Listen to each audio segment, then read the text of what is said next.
And the vets we have here, they belong here. I mean, they have struggled.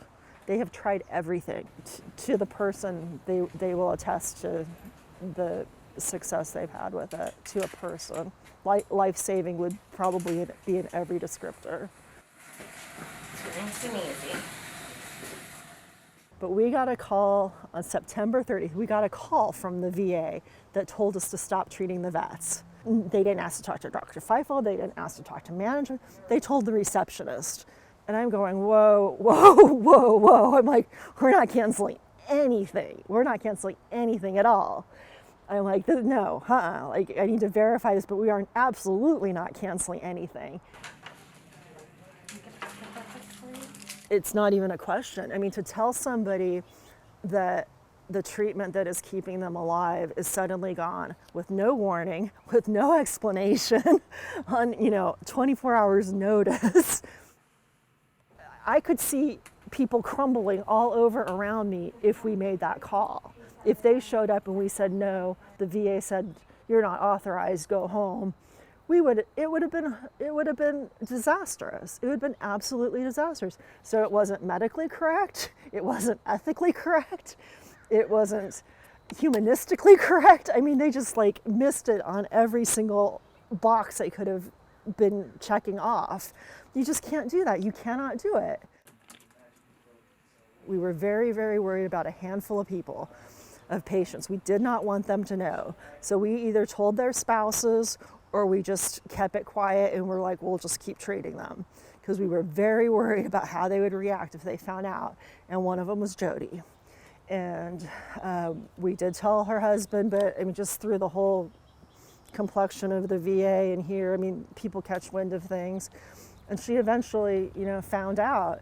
I knew someone might kill themselves because of the whole circumstance, because there was so much uncertainty and because it was being so poorly handled. I knew it was entirely possible. But for some reason, it didn't cross my mind it would be her. It was just too much. It was just too much. She found her reasons. And she probably would have found a reason eventually, I suppose, because that's the fight. That's the constant chronic fight against it. But for it to be this, and for it to be this over something so ridiculous and unnecessary, that's unforgivable.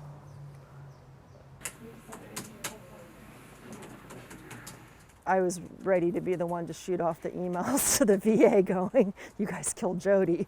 And Dr. Feifel's like, no. But it's eventually escalated to that point. And I mean, I wouldn't be particularly surprised that, we pushed, a lot of buttons towards the end that, that just was more of an impetus to move this along.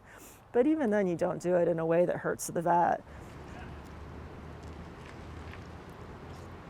It's absolutely crazy. And I mean, I've heard the stories, over the years across the country about, the VA, this and that, but I've heard the good stories too. I've absolutely heard the good stories. I mean, but the good stories I hear are usually those kind of things about like very clear, distinct orthopedic injuries or something. Okay, we know how to fix a broken leg. They don't know how to fix a brain.